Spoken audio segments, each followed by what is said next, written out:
All right, good evening out there, everybody, and welcome to Meet the Candidates with Memphis Medical Society. I'm Clint Cummins, CEO of the Memphis Medical Society. I'm joined tonight by Dr. George Woodbury, our legislative chairman. Good evening, Dr. Woodbury. Also behind the scenes is Allison Cook, our Director of Marketing and Communications.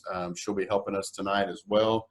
And a few housekeeping notes before we get started. We are recording tonight's entire session, and then we'll edit each interview individually and publish those on our website and through our YouTube channel. A couple of dates to remind you of. Early voting starts July 17th and continues until August 1st, so make sure you get your primary votes in. Election day is August the 6th, so another important date. Make sure you cast your vote sometime before the end of that period. Once the primaries are over and we head towards the general election, which is November 3rd, we will host another Meet the Candidates session with those that made it to the general election. And I want to keep our members and the voters out there informed. A quick disclaimer before we get started. Memphis Medical Society and all its associated entities are nonpartisan, and we do not endorse candidates. All candidates in this edition of Meet the Candidates have received identical questions in advance, so they'll be prepared to answer them.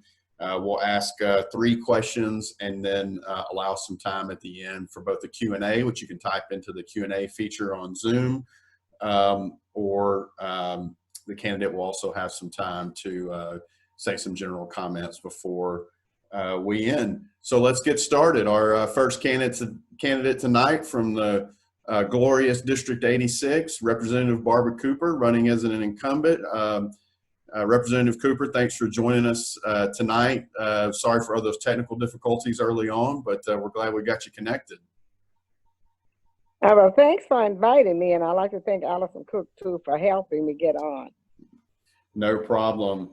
All right, we're going to jump straight into the questions, Ms. Cooper. And the first one that we have is Governor Lee recently issued Executive Order number 15.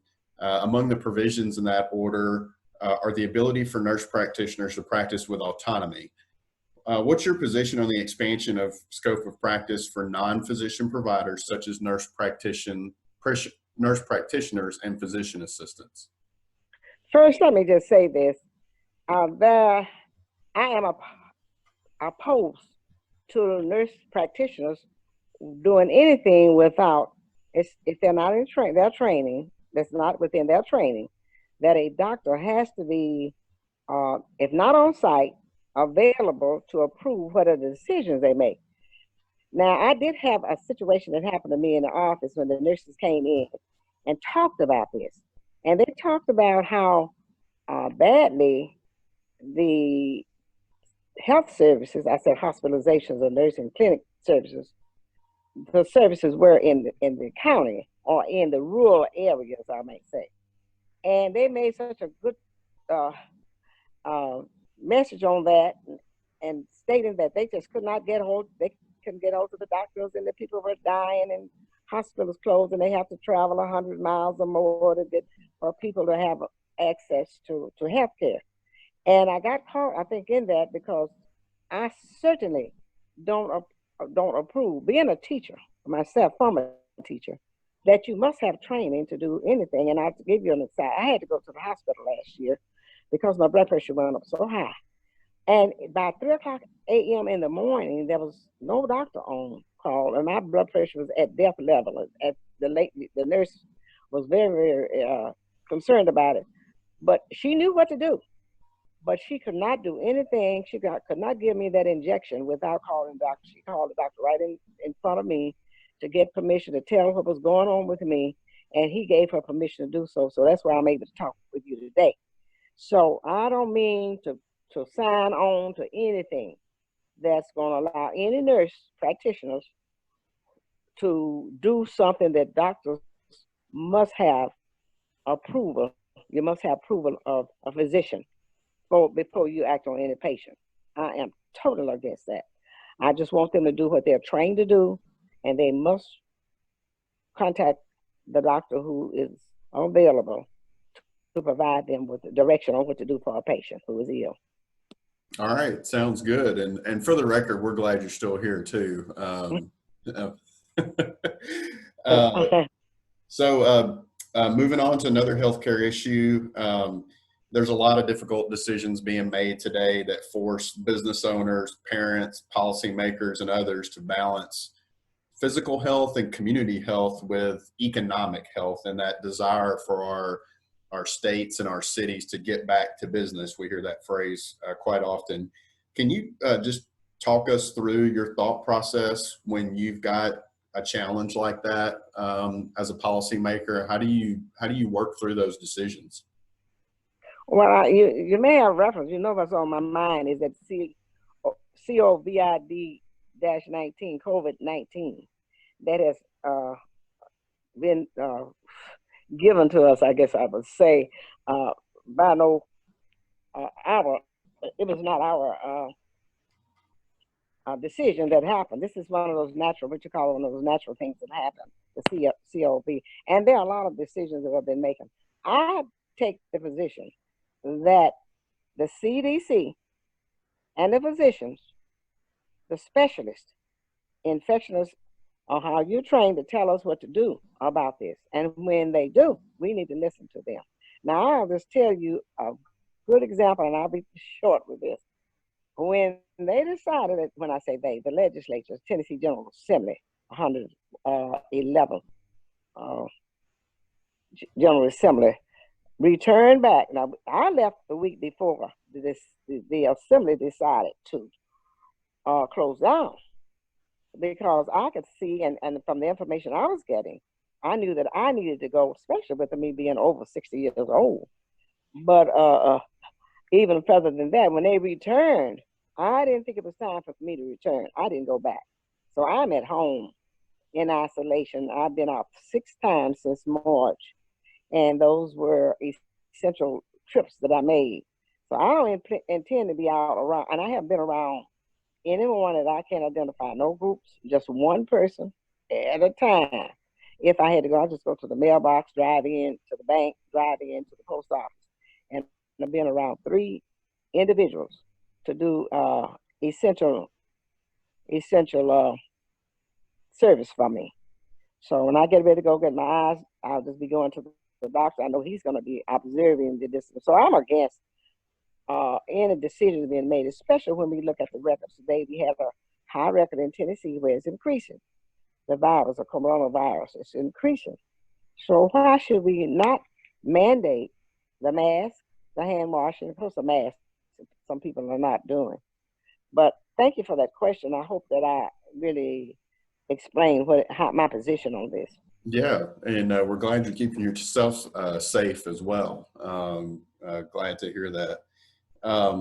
So the last of our prepared questions, Representative Cooper, is, inevitably, we're already seeing this, but it's going to continue to come about. Our state's going to continue to face economic challenges due to revenue decreases, mostly due to the COVID-19.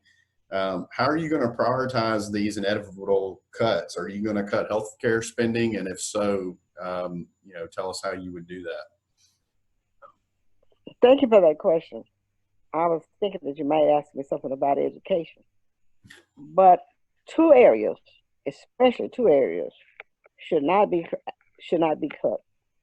And healthcare, of course, shouldn't be cut at this time. Those people who are not on TennCare need to be on there, and we need to expansion, whether it's a Medicaid expansion, and we have not done that. We have close to 300,000 people without health care. And we also have 666,000 people without insurance. And how could we just deny people from health care now, especially with this pandemic? So certainly we would look at other areas, and I know that the economics or the economy, it's taken a big blow. But healthcare is one that we cannot afford at this time to cut. Now, we did cut education, and maybe in some areas, we cut the teachers, of course, but the governor received a raise. So we need to be looking at what we are cutting And I think if we can cut teachers, we certainly don't need to give the governor a raise. I'll tell him that too. Thank you.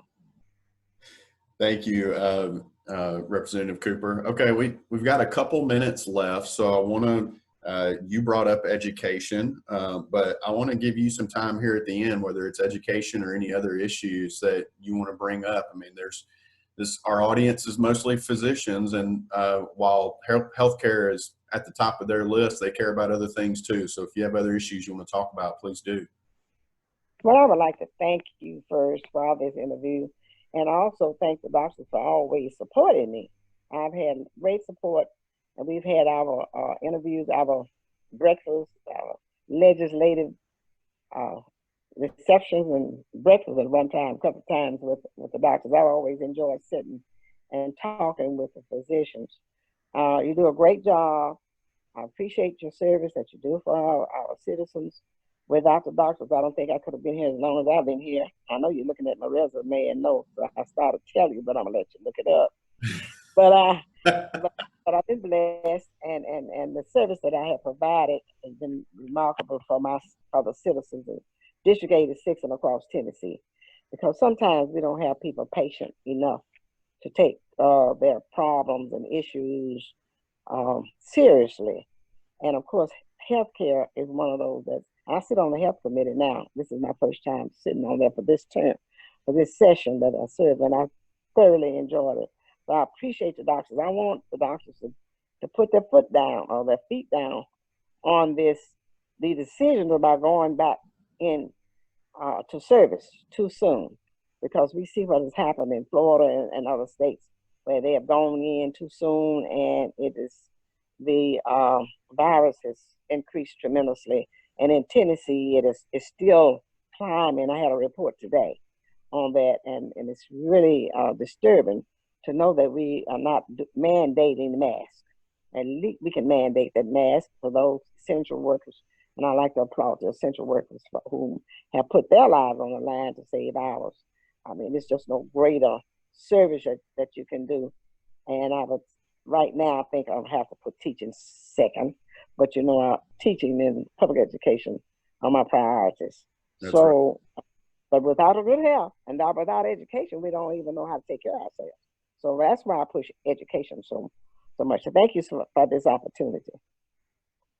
Well, thank you. And speaking of service, no matter what happens with this election, we're certainly grateful for the service you've given to our community and our state over the years. Thank you for joining us tonight, Representative Cooper, and we will see you soon, I'm sure. Well, thank you again, and stay safe out there. All right. Thank you. Take care.